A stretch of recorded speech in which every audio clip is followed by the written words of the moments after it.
So yeah, this is connection's an interesting one actually, because it's we've been kind of always wanted to try and keep these talks fluid, and come to them with an element of spontaneity. You know, Barry and I have covered a lot of these topics enough in our conversations in the past that we felt comfortable that we'd be able to bring these to you kind of in a fluid way. Connection was one actually where it probably was a little different because it's so big, the term connection, that we thought, well, hold on, there's so many different angles here to connection.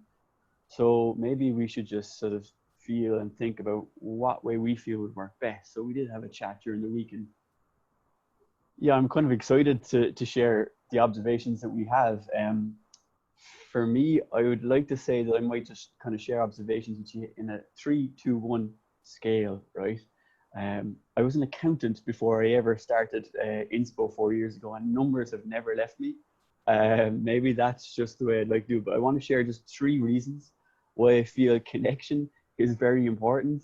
Um, Maybe offer 2 suggestions to you to take away, uh, and then maybe we might do 1 short exercise. And you know what's interesting is it's, what is it, week 6 here, and I'm going to delve into the world of trying to step into the shoes of Barry Lee, the leading mindfulness practitioner in Ireland, or emerging or leading. See, I'm now Oh, actually gosh. gravitating towards leading. And you're surprising, you're getting more comfortable with it too. So I think all in all, we've got progress here, folks. We have got progress. You'll create a monster. I'm comfortable that there's no possibility of that when it comes to you, Barry. I'm willing to take a chance on that. Okay. So I am going to delve into a short kind of, I suppose, exercise that is got roots in mindfulness. So it's my best Barry Lee impression towards the end. So 3 reasons why I'd like to share that I feel, first and foremost, that connection is very important. First is, I guess we're all coming here for different reasons. They could be professional, they could be personal. Just wanted to just give one example that for me resonates in terms of why connection is important from a professional capacity. Because Franklin Covey, a leading kind of management consultancy agency in the States, did a big piece of research around why people like to buy services from other people. So thinking about all the different reasons that they choose to work with an individual over others. And in the extensive research they said, that they did, they found that the top reason why anyone would choose to select to work with one person over another was relationship compatibility and fit. And for me, I just thought that was lovely, because even what we're seeing here in a professional, in the business world, that when you boil it all down, that someone wants to work with someone they just feel they have a connection with, that they can appreciate and just deal with on a level, that there's just this common bond that they sense. And I just thought, when I saw that, I thought it was just lovely. And this is pre-COVID-19 now. This is just something that was there before. It's still a factor now. It hasn't changed with COVID-19. But in a working world, we love to deal with people that we can form a connection with. And for me, that's the first thing that just strikes me, is realizing, yeah, do you know what, connection is important. Like the other reasons that were inferior were the way you do your work, your industry knowledge, the strength of your team. But they're all like nice business facts. They were inferior to a person saying that I have a connection, I can experience a connection with you. So I guess that was one reason that's always resonated with me on the importance of connection in life. That's business though. I guess a lot of us are probably here, Barry and myself are here because I guess we wanted to share our personal experiences on this. On a personal level right now, I guess we set up Walking Together Through Mud to help us to live with and emerge from this time as well as we can. And one of the biggest things that helps us with that is resilience, is being resilient through the challenges that we face through this time that we've never experienced before. So what is resilience? A, a leading coach in the UK called Carol Pemberton defines resilience as just the flexibility in thoughts, behaviors, and actions to deal with extended periods of pressure to emerge from it better, wiser, and more able. Carol Pemberton highlights 4 things that can help us be resilient, to manage challenging times like this. And one of the four things she highlights is connection. She says that having and leveraging connections that you have with other people is key to being resilient. And she says it for two reasons. It can be one, that you are facing a challenge, or you're just in a moment of stress, and that you reach out to someone that you have a connection with, and you share that with them. And they, being them, knowing you being you, are able to just find a way to help you see through that. And so that they help you find an even keel in that moment. So that's one area that she sees connection being key to help you. And the second element of that kind of sense of connection she mentions is actually just meeting with an individual or group of people that you know, and just by the very nature of being in their presence, that you just, I guess, just the way usually it can be friends, it can be family, but they just lighten the mood. They just allow you to come back to center, to have fun, to almost just dust off what you brought in by way of any challenge or stress that you faced. And that second piece of connection, she says, is absolutely key. So for me, I believe that that second piece is critical of connection, in terms of us allowing us to be resilient. It actually allows us to live with and emerge from the challenging times that we're facing. So that'll be the second of the three areas. Barry, feel free, man, at any time to jump in on this now. No, I'm enjoying listening to you. Please go ahead. Class. The third one then is actually more just a personal experience, and I suppose it's one that resonates with me hugely and has it all through my life. And it goes back to probably, what is it now, 24 years ago. So I'm here in Wicklow Town on the east coast of Ireland. I'm not from here. Those who know Irish accents will know that this accent is from somewhere else, from the county of Cork. So I moved here when I was 14. Good man yourself, Tom. And I love how you've gone far and wide and you've retained the roots too in your voice. Long may that be the case. So what I found is when I moved up here, like, I came 14, quite insecure in myself, into a new school where everyone talked in a different way. Do you know what I mean? It was this kind of Wicklow Town accent, and I was like, oh God. I'm walking through the school, going into the classroom, not knowing anyone, and oh my God, with no connection whatsoever. I was connectionless for that whole day. And I came home and I was like that was I was like, that was tough. Like, my dad, with his work, we came up here because of his work, and he'd been up here probably like 6 months before us, just before we got to come up, finally move up. And he had registered me for a football team. So they happened to have a match that night. So I went and to play the game that evening. So played the game. And then the next day, I go into school. And all of a sudden, I've got these guys coming over to me going, John, how are you getting on? You know, well done last night. How are you finding it? Like, you know, come over, sit over here. And like, in 24 hours, like, I'm getting this experience of connection, of being looked after. And I suppose the words that would spring to mind is security, like friendship, like warmth, just all those feelings. And that in 24 hours, how the same experience was transformed, because now I had connection where the day before I had none.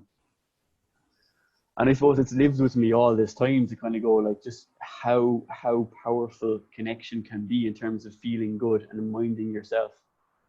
So I suppose those three things is what I wanted to share with you as kind of as a backdrop as to why I feel connection is just powerful. If there was two things that I'd suggest, and I always say, like I don't profess to be an expert in anything that we've talked about in the last 6 weeks. I profess to be very curious about it, to have invested a huge amount in it, and to have learned from the likes of Barry and others about how I can apply, be aware around it. So these are just two suggestions. The first is, just think about the connections that you have, that you value with other people, and just ask, what kind of meaningful engagement would I really enjoy and appreciate to have with anyone that comes to mind over the next while.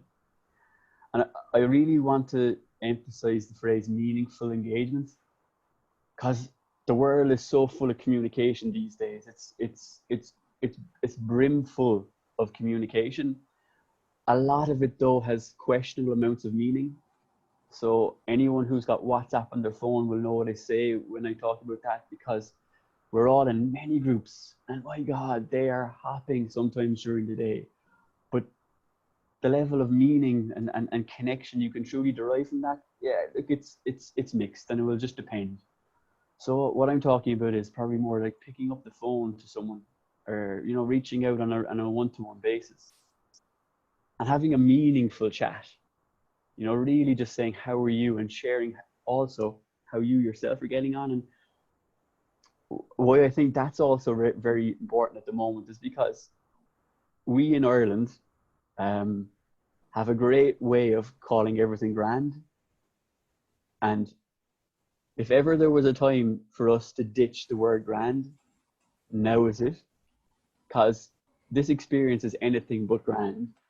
So it's about how we can actually give ourselves space, both us and the other person, to talk about how this really is.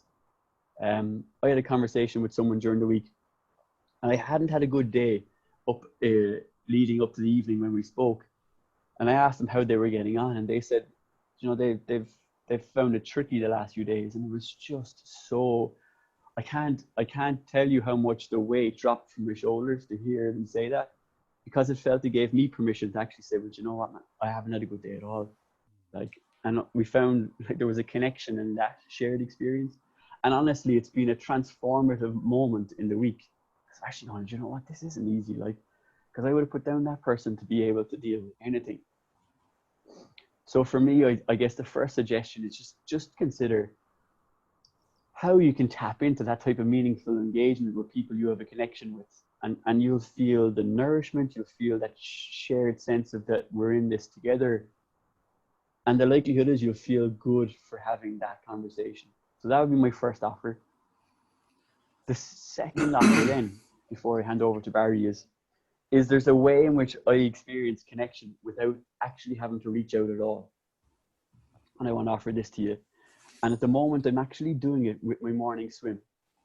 So what I do is I'll take around a minute or two, and I will literally lie back in the water.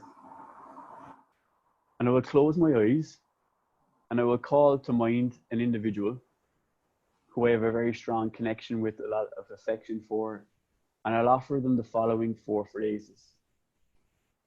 I will say, may you be well, may you be happy, may you be safe,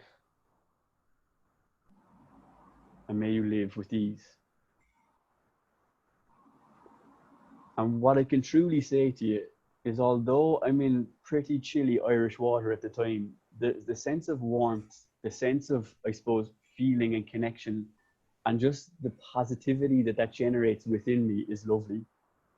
And I have a really strong feeling that some way, in some shape, it lands with the other person. I can't explain that how, but Barry, I might just throw that bomb your way there, because I know you're better capable of trying to maybe uncover that in any way than me.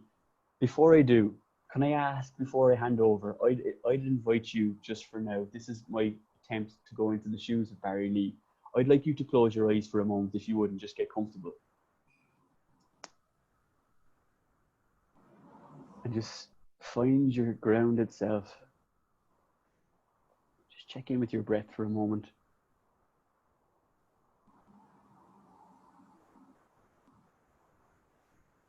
And in the spirit of connection, could I ask you to call to mind someone, when you hear the word connection, when you hear the word affection or warmth, that this person naturally lands as an image for you?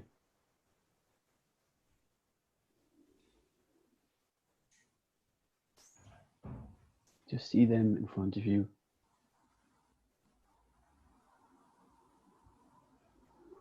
And now I'd ask you to offer them the following 4 phrases, and just to say this to them in your mind. May you be well.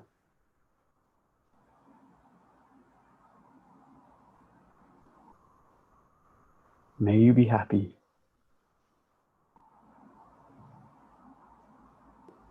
May you be safe.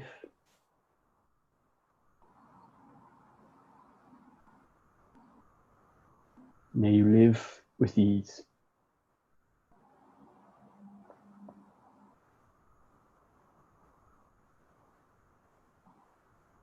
Just sitting with any feelings that are emerging from doing this.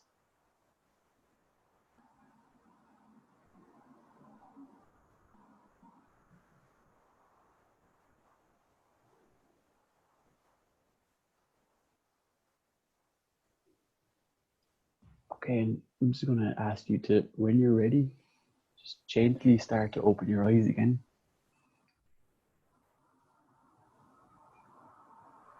So what I'd invite you to do, if you'd like, and if nothing comes to mind, that's okay. But if one word was to sum up how that exercise has landed with you, I'd invite you to put it into the chat. And also, Barry, in your own time,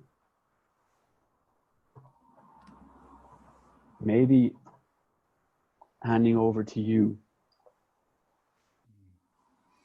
I was going to put something in the chat there, and simplicity was because it is so simple, but we just forget. And thanks for all of what you shared there. It's a little bit more difficult, I find, in for me coming second, because there are all these ideas start popping, you know.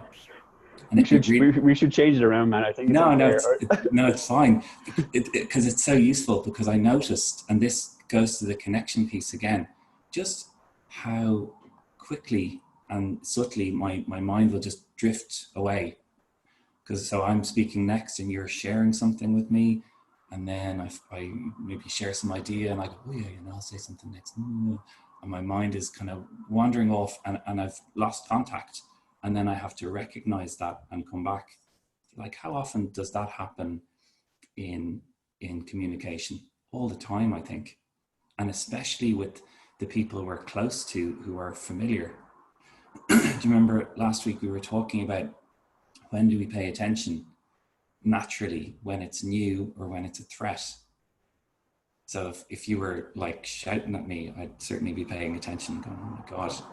Or if I'd never met you before, if it was something brand new, it catches my attention. If it's something that I might have, because we chatted about this yesterday, so that's interesting too, that it's a little bit of a rerun. And then how, because it's familiar, I won't pay attention in the same way, and I have to notice, and I have to bring myself back. And for there to be connection, there has to be attention. That's useful, I think, to say that. And then as well, like you said, this is such a big topic, and there's loads of things I'd love to talk about, and loads of things you shared there that were like resonating with me, that I'd love to, but it will just be too full if I throw everything at the wall, and confusing. So maybe really simple things. And the first, can I ask as well, John, I don't have a watch, so if I'm going over time, you can just give me a little shout. One thing, that practice you brought us through, which was lovely, that's a Buddhist meditation practice, and it's one of the first things I learned when I came to learn about mindfulness. Mindfulness and metta, if you learn in a Buddhist context, that's what they teach. And you are working with attention and intention, and the way it works, you bring to mind someone easy, first of all, where like your good friend. For me, it was my dog, because it's a real uncomplicated relationship. It's easy for me to wish my dog happiness. Sometimes harder for me to wish that for family members, because there's baggage and resentment and all that stuff. So you start real simple, and it's like, okay, yeah, you want to be happy. Every being wants to be happy. It's a universal wish. We might be skillful in how we go about it, but we all have that kind of North Star. And so it's easy then, you kind of pick your good friend, and then you sort of open it up a little, and you pick a neutral person. the reason I'm sharing this with you is because we'll offer you a little guided practice in email afterwards that you can work with.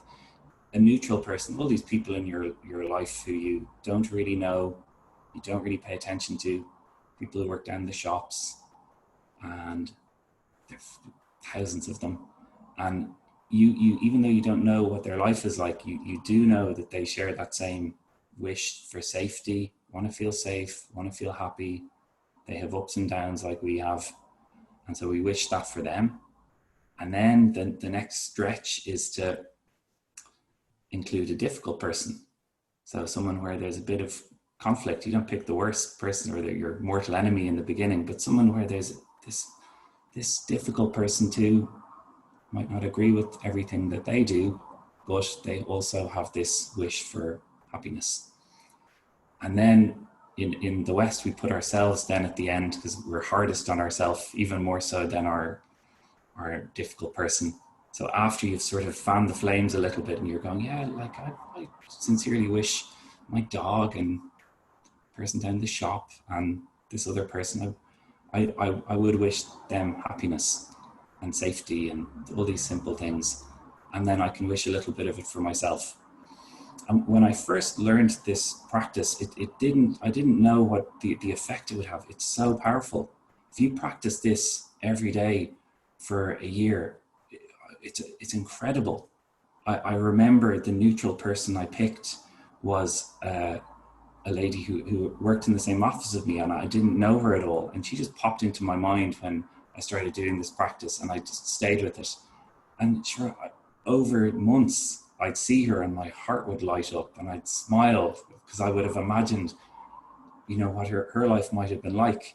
And it's a really powerful practice. And also the kindness you might start to feel for yourself, a little bit of softness for yourself, which, like we've talked about in the earlier episodes, that's really hard to do. So yeah, that's a little bit about that practice. And we'll send you a link so you can sort of experiment with it over the week and see what you think. And how am I on time there, John? Have I 5 minutes, man? Yeah, 5 minutes? yeah, absolutely. Grand. Yeah. I'm flying. The other little bit that's interesting to share, some of you might know this, is we are connected, much more connected than we know. And you were touching on it there, where you were describing how you can kind of go into the room or be in the presence of a person and how that can just sort of change the mood for you. So we have what are called mirror neurons. So we feel, and we are wired to feel what the other person feels. And they've discovered this. If we were all wearing, brain imaging devices, and if you were watching me walking down the street, this is a difficult example to imagine, but it sort of hammers it home a little. And if I'm walking along and you see me kind of putting one foot in front of the other, and there's a plank with a nail sticking up, and if unfortunately I step on that nail and it's in my foot, I feel this intense pain, but you would feel that same pain too. And the same part of your brain would light up as well. You kind of know what it feels like. You'd be like, oh, God. And so we feel what the other feels, saying our brains are communicating unconsciously. And this is true with what you shared. If you're in the presence of another person who's steady and calm and wishes you well, all these things, you sort of feel that unconsciously. Nothing even needs to be said. So for me, that's a really powerful motivation to do this sort of practice, because I am definitely not the only person who benefits. And without me having to be overt or even do anything, if I'm present, if I'm open, if I'm aware, that just sends out ripples everywhere else. It's a nice thing to have in your mind. And at the end of every course, we'd always say, okay, you've done this and practiced for a while, and maybe there have been some benefits for you, but have others benefited along the way? I've a real vivid memory of when I was young, and my mum, I used to slag her at the time, and she used to go to a yoga class, and we'd roll our eyes and be like, oh God, it's so pathetic, even though I love yoga now. but the mood in the house on a Thursday when she would do that was just different. So she did it and benefited, and we benefited. And there was just a nice feeling in the house. So that's, yeah, just knowing that we're connected is the second thing I might share. And then the last thing, because I'm aware that not everyone will want to do meditation like that formal type of practice, or it's really informal and simple what you brought us through there. But even you don't need to, be a Buddhist or to meditate to kind of benefit from this stuff. It's so simple. It's like, yeah, like you said, a sincere connection with another person, and John and I were talking about this yesterday, and I had a little bit of a busy afternoon, and a friend of mine, a really good friend, had also asked me, do you want to go for a swim? And I was sort of on the verge of going, if I'm enough here, I'm not going to go. And it was having the chat with you, I was like, no, I need to prioritize this, because some of you might know this as well, but there's a model in psychology called the exhaustion funnel. And just knowing about this is very useful as well. So, at the top, this is our regular day where we have all of the nourishing and kind of challenging parts of life, work and connection and chores and everything. And when a bit of pressure comes on, or when there's a bit of stress, very common, most conscientious people especially, will sort of cut out something nourishing. Just like me yesterday, where I was like, I'm under pressure, I'm not going to meet my friend. And I could have easily stayed here working away.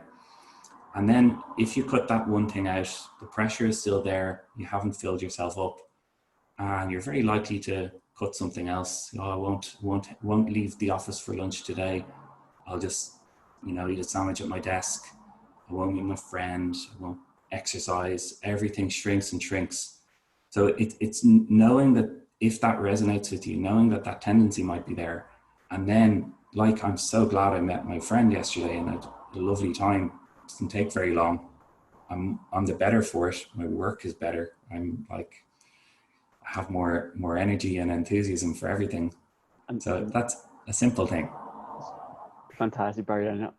I'm the bad cop here because I'm the timekeeper. I'm finished now as well. That's fine. Brilliant stuff. We'll look up. So we are just over time, and I hope Barry and I have, I guess, this was a big topic, connection. We wanted to try and ground it in ways that can be practically beneficial. And what's most reassuring for me is the words you've put down on the side here. So the if we could say two things, Barry, thank you for giving us the research at the background to say we are connected. So try and consider who you'd like to meaningfully engage and nourish and grow that connection and just benefit from it.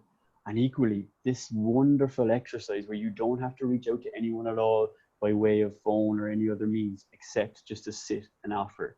May you be well, may you be happy, may you be safe, may you live with ease. Next week is the final week. Barry and me have loved doing this and I've loved having you here. We're working on thoughts and ideas around how we could maybe do something as a follow-on to this, which we might have more of a shape on next week. Just apologies for running slightly over this week. Have a lovely Friday. Have a lovely weekend, and hopefully see you for the last of the episodes of Walking Together Through Mud next Friday at 9. Yeah, and we'll email you that little practice, and I would love to know if you do engage with it, what's it like? I'm always curious. Yeah.